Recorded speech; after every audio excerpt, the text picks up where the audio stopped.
Hello, welcome to Papa Nick's Music. I am, as always, your host, Papa Nick Lewis. And this week, as I alluded to last week, I'm going to take a bit of a break from the Album of the Year series.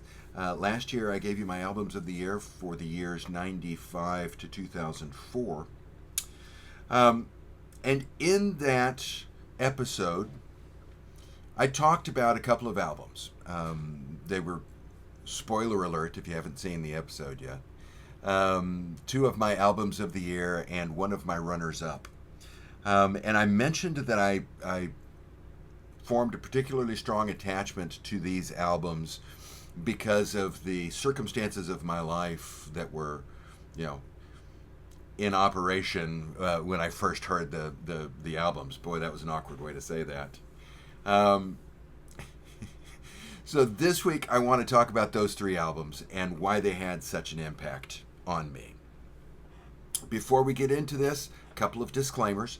Disclaimer number one, I'm going to be talking about mental health as I go through this, but I want you to know up front that these are all issues that I've worked through. Like James Acaster says in his Cold Lasagna Hate Myself 1999 special, the fact that I'm talking about it here means that I have worked through it because, as he puts it, you lot are never going to be the ones I turn to. I love James Acaster. If you haven't seen his repertoire on Netflix or Cold Lasagna Hate Myself available on his website or Heckler's Welcome on HBO Max, all strongly recommended. The second disclaimer is I think it should be obvious, but I'm going to go ahead and do it. We've got the subjectivity notice. It's obvious to me that this is all subjective because I'm going to be talking about these albums and how they affected me personally. I'm not making objective claims here. I'm not saying that these are the best albums. I'm not saying that the way I see them is the way you must see them or you are stupid or anything like that. So, no objective claims being made here. I would appreciate it if you refrain from making objective claims in the comments. Now, as I mentioned last week, excuse me, the time between 2006-ish to 2009-ish, as I said a couple of times last week, I went through a bit of a rough patch. I don't want to get into the specifics of it because A, it's none of your business, and B, it's not really germane to the point of today's video. But let's just say I've had 3 instances in my life where I have been in therapy for clinical depression, and this was one of them. As is often the case when I'm under stress, particularly stress that eats into the heart of my self-image, my self-identity. When I'm under stress, one of the coping mechanisms that I gravitate towards is listening to music. During this particular time in my life, though, in addition to taking nice long soaks in the music that I love, I also actively searched out new music. Well, music that was new to me, anyway. At the time, I had a satellite TV service that had several music channels, and so I was listening to those music stations, especially the adult alternative station. And listening to that station introduced me to a lot of good music, a lot of good songs that I otherwise would have been completely unaware of. Songs like 52202 by Golden Smog, The Girl I Never Met by the Minus Five, Caravan Girl by Goldfrapp, Just Say Yes by Snow Patrol, right? A lot of good music. But the albums that I found that made the deepest impression on me during this time were Ben Folds Fives. I have a tendency to swallow that S at the end of Folds. Ben Folds Fives, Whatever Never, Amen. Guster, Lost and Gone Forever. And ALO, the Animal Liberation Orchestra's Fly Between Falls. Now, in last week's episode, these two were albums of the year. This was a runner-up for 2004, and I have to make a correction right here. I got to be honest when I make a mistake. This particular album, this particular pressing, is the Brushfire Records release. It was released in 2006 by Brushfire Records. The original version of the album that they put out themselves was released in 2005. I had it as a runner-up in 2004, so it really should be in the next episode, but cross that bridge when I get to it. So I listened to all three of these albums at the time. I loved these albums during this span of 2006 to 2009, that neighborhood. I listened to these albums almost obsessively, mostly because I felt a kinship to them, an almost tangible sense that these albums and I were birds of a feather. A quick digression. I was always a strange child. I could sit and entertain myself for hours on end, even as a toddler. I could amuse myself. I always liked playing with toys that were miniatures of vehicles. I still do. You can't see it. I've got a desk over here that has a lap drawer. And if I pull my lap drawer out, I can pull out toy cars. Yeah, I play with toy cars. You can see I've got action figures on the shelves behind me. I've got 4 or 5 G.I. Joes around here somewhere. I still play with toys. But I used to sit as a kid, and I would run the car in front of me, right? I'm sitting on the floor. I would be doing this on the floor, but I don't want to move my camera, and frankly, I don't want to sit on the floor. But, and I would just move the car back and forth. And I could do this all day. And I'm sure that there were adults watching me who would think, wow, he must have an imagination, a wondrous imagination. He's envisioning all the places where this car can go to, where this car is traveling. And that wasn't it at all. It was just the repetitive motion. Repetitive motion is very soothing to me. And so I could sit there, as long as I could move the car unobstructed and leave me alone, I could sit there and entertain myself for quite some time. One of the other things I liked to do was sit in a rocking chair and rock. And as I rocked, I would hum to myself a little tune that went something like this.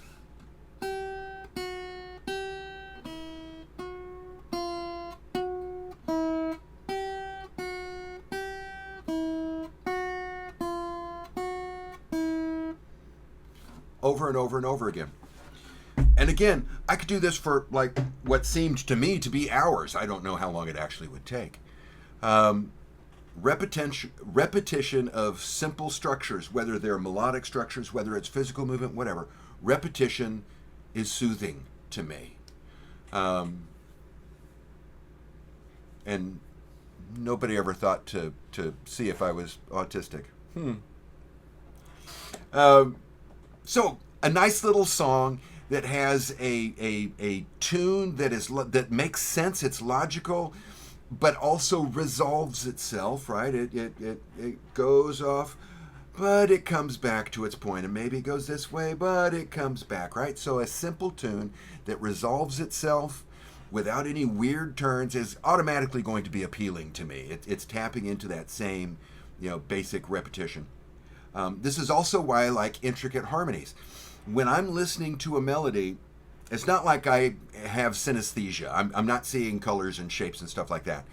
But I have a sense of pitch in my mind that almost looks like an oscilloscope in my mind, right? And so when the pitch goes up, my line goes up. When it comes down, my line goes down, right?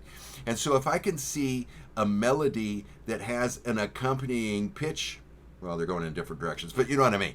If the melody and the pitch, let's do it this way. If they're going together, like fishes swimming together or birds flying together, that appeals to me. When they cross and swoop, oh, I love that, and I can visualize that as I'm listening to music. And these albums have that. On this album, we've got a song called Spectrum that begins with a guitar and ukulele playing together in a nice rhythmic pattern that is very, very pleasing to my ordered brain. On Guster, we've got songs like Either Way, where we've got one lead singer singing one line, the other lead singer singing a different line, right? The melody counter melody kind of a thing. Ben Folds 5, we've got songs like Kate that have that nice tune, that nice simple tune that repeats, the wonderful vocal harmonies, especially in the middle eight. Oh my God. Ben Folds 5 does such wonderful harmonies. I mean, they're almost up there in the Beach Boys class as far as I'm concerned, as far as the harmonies go. Wonderful stuff. So I know why I liked listening to the music at the time. The albums also have songs that contrast happy sounding music with weighty, substantive, in some cases dark lyrics. And I've always liked that. Spectrum, the song from the ALO album I mentioned a second ago. All the Way Up to Heaven from Lost and Gone Forever. Fair from Whatever and Ever, Amen. Have wonderfully bright tunes and fairly serious lyrics to them. Michael McDonald, by the way, is the master of this. I mean, What a Fool Believes is like the textbook case of bright music with dark lyric. And so, because these qualities have always appealed to me, and because these albums have those qualities in spades, I knew that was part of why I was listening to this music, part of why these albums spoke to me. But with the advantage of hindsight and a bit of knowledge about autism spectrum disorder, I now see something more in these songs that gave me a literal lifeline during this bad patch in my life, even though I was largely ignorant of it at the time. What I now realize is that I was responding not just to the musical features that I liked, but also to the thematic elements in the subject matter of the songs. For example, on this album, Guster's Lost and Gone Forever, the opening track, What You Wish For, opens up with the lines, woke up today to everything gray, and all that I saw just kept going on and on and on. There's another and on in there. That's anxiety. I woke up and everything was gray. Everything was fuzzed out. I'm blind. Onset of depression. On Whatever and Ever, Amen, we've got the song Fair, which I love, by the way, that has as part of its middle eight all this breathing in, never breathing out. And that image of just everything is always, but you never get the release. It's walking on eggshells. Oh my God. We also have the question of identity is fairly important on all three of these albums. But I'm picking out ALO for this one. I mentioned the song Spectrum earlier. The lyric of Spectrum begins, here I am once again at the other end of the spectrum, a tug of war. My head is sore 'cause I adore and I fear you. I can disagree with myself 'cause sometimes I feel like me and sometimes I feel like somebody else. I've always been attracted to these songs that talk about having a duality in your own nature, having a sense of, wait, am I person A or am I person B? Which one is the real me? Are either of them the real me? Are both of them the real me? Billy Joel's The Stranger. One of my favorite John Mellencamp songs is, I think it's on Scarecrow, Between a Laugh and a Tear. It has the wonderful line, I know there's a balance. I see it when I swing past. Very much the area that Spectrum is mining. But we also have a song later in the album called Shapeshifter. And the chorus to Shapeshifter is, I'm a shapeshifter. Throw me in the water. Watch me turn to blue. Put me in a room with reptiles and I'm cold-blooded too. Every now and then I get the feeling, and I have to say, every now and then I get the feeling I'm a piece of clay. And this song, as I listen to it, is just, it's like an axe handle right between the eyes. Just, all of my life that I can remember, I've been something of an emotional chameleon, right? I'm going to sit in the corner of the room and I'm going to get a sense of what the vibe is. And it's going to take me a while because I'm not particularly good at reading that. So it has to be a strong vibe. But once I get that vibe, I inhabit that vibe, and I am now part of it. One of the reasons why I tend to obsess over things like political discussions in social media, because I'm a shapeshifter. And put me in an argument with an idiot, and I become an arguing idiot myself. Can't help it. And so we've got this question of identity goes throughout this album, and that attracted me. That, though, I was roughly aware of. What I wasn't aware of is how much in these albums we have emotional detachment as a form of self-defense, which is very much a me kind of thing. On the Ben Folds 5 album, we've got the song Selfless, Cold, and Composed, which I was attracted to immediately, one of my favorite songs on the album. And it's got the refrain, it's easy to be easy and free when it doesn't mean anything. You remain selfless, cold, and composed. Come on, baby, give me a right to the chin. Just one sign to show me that you give a shit. But you just smile politely and I grow weaker. And I said what I wanted to say. Or I said what I wanted to say and what you wanted to hear, so I will take it back. I may have screwed up some of those words. I don't have that part of it written in front of me. And I have to be singing the song to get the words right. And I loved this song from the beginning. And at the first, I thought it was because I sympathized with the narrator. But what I realize now is that no, I'm actually the subject of the song. I am selfless, cold, and composed. I am the kind of person who maintains an even keel when everything is going to shit. I'm nice. I'm not going to get sucked in. I'm not going to get sucked into the fight. I'm not going to get nope. Nice. Squash it down. Squash it down. Squash it down. Because as soon as I reveal that emotion, I'm now making myself vulnerable, which I'm not willing to do in most cases, right? It's emotional detachment, but it's for self-defense. It's not to be aggressive or passive-aggressive or antagonistic. It's self-preservation. On this album, we have in the song All the Way Up to Heaven, which is a wonderful song, by the way. I am fairly, the way I hear it, it's a fairly sarcastic song. The gist of the song is he has all this wonderful advice that will make me feel happy. He thinks I should take his advice so I can feel happy, and then in the final verse, okay, I've decided I'm going to take his advice so I can feel happy.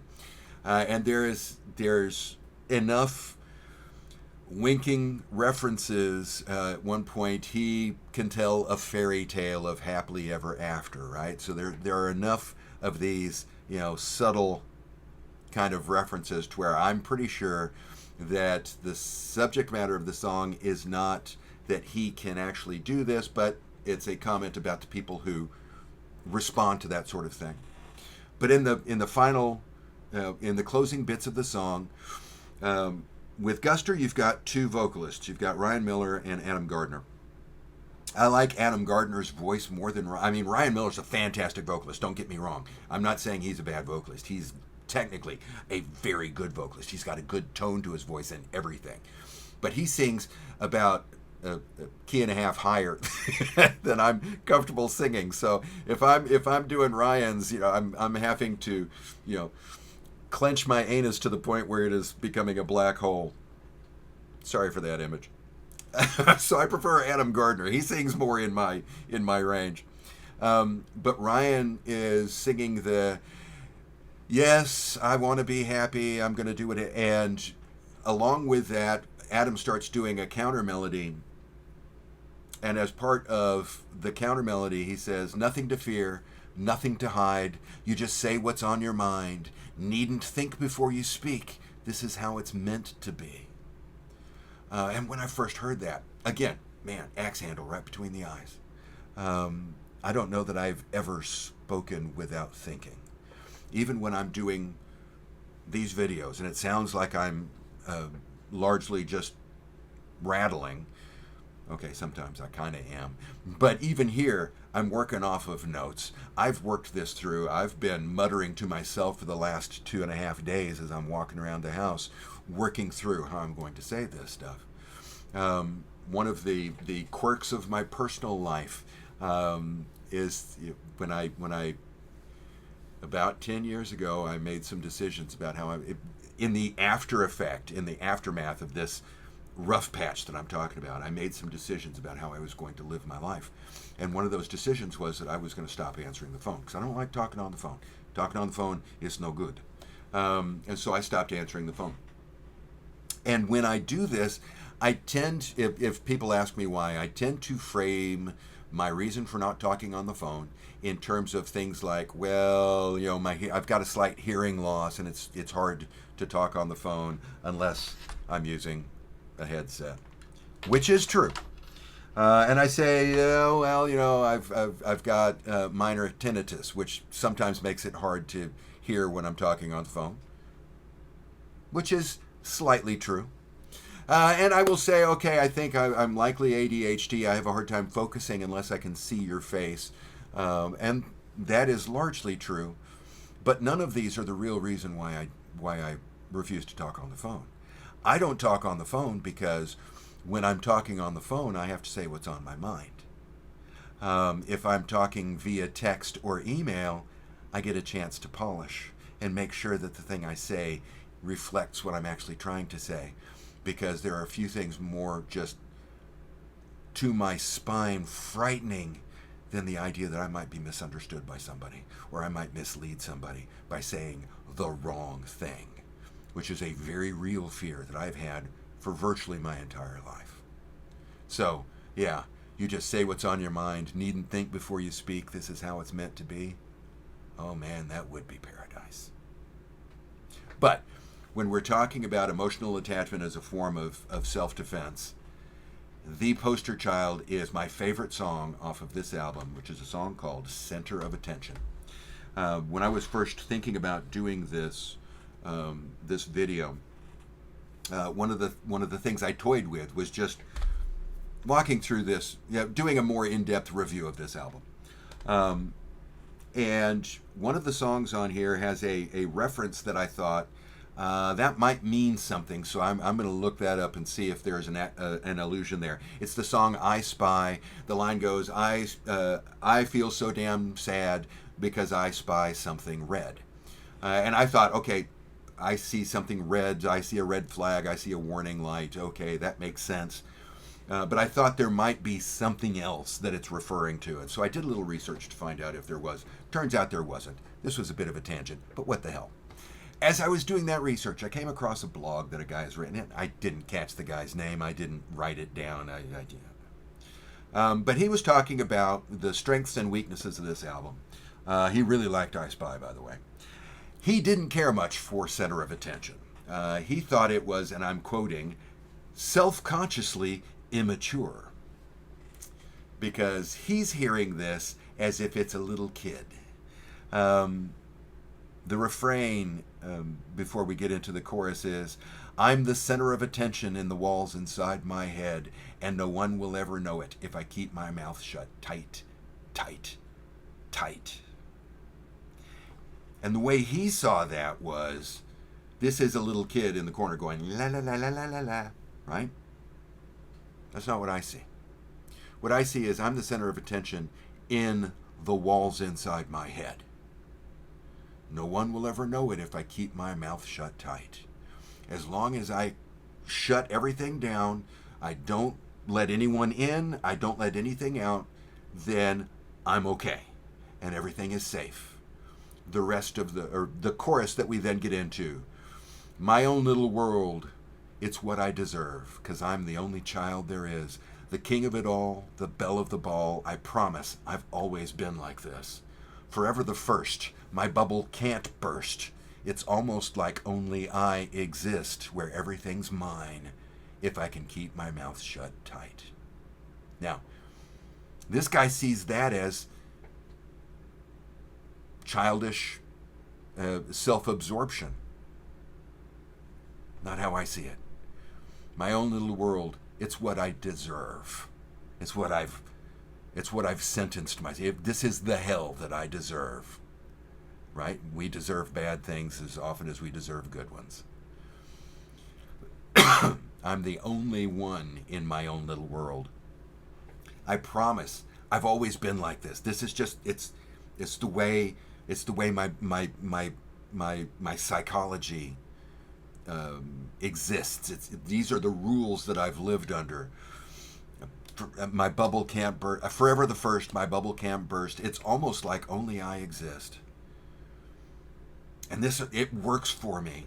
In this area, I am safe. Within these walls, I am safe. And I can keep it that way if I can keep my mouth shut tight, tight, tight.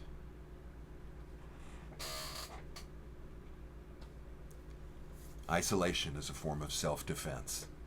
Now, I knew I liked the song when I first heard this album back then in that 2006 to 2009 window.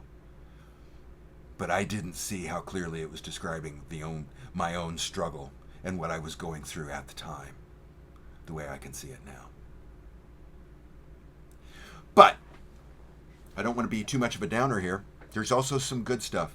There are good bits. There are moments of just sheer pure musical beauty on all of these albums. I'm going to pick on Fair again, which, oh my God, the harmonies on in the equivalent of a chorus. I mean, it's not really a chorus. It's just ba ba ba ba ba ba ba ba ba ba. But the harmonies that they do in that are just glorious. The harmonies in the middle eight in Kate. Oh my God, they're glorious. The harmonies there toward the end of All the Way Up to Heaven, fantastic. Either way is just an achingly beautiful song. So there's a lot of positive that I was also getting from these albums. Recharging my battery, recharging my sense of good and happy and healthy. But there was also one song. It's the reason why I've forced ALO into this. Music is healing. Music itself is healing, but lyrics can also heal. There's a song on here called Barbecue. And the song goes, "The road is long and windy, like a good mystery unfolding. It twists and turns in colorful subplots and sunburns and fake-out endings.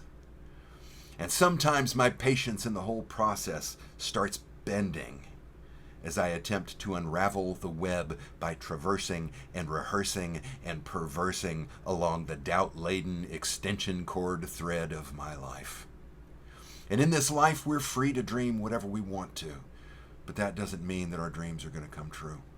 Instead, as a way of getting us to move, life dangles your dreams in front of you, and unable to resist the temptation, we continue.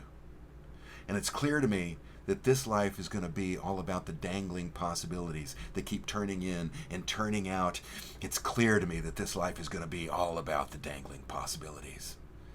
The road is long and windy, full of twists and turns. But before you can rise from the ashes, you've got to burn, baby, burn. Welcome to your barbecue, where we roast all the dreams that never came true. Welcome to your barbecue. Pig out and dream anew." Yeah. Pig out and dream anew. I needed to hear that around 2009. And I still enjoy hearing it today. And that's what I'm thinking about this week. What do you think? Are you familiar with these albums? Have you heard this thing? Oh my gosh. Check it out if you haven't. If you, whatever you think about these albums, drop that comment down below, because I so much enjoy hearing from you. If you enjoyed today's video, I'd appreciate it if you click the like button. While you're down there clicking, go ahead and click the subscribe button. I know it costs you nothing, but it means the world to me, so I very much appreciate it. Thanks again for hanging out with me today. And I hope that the rest of your day is delightful. See you soon.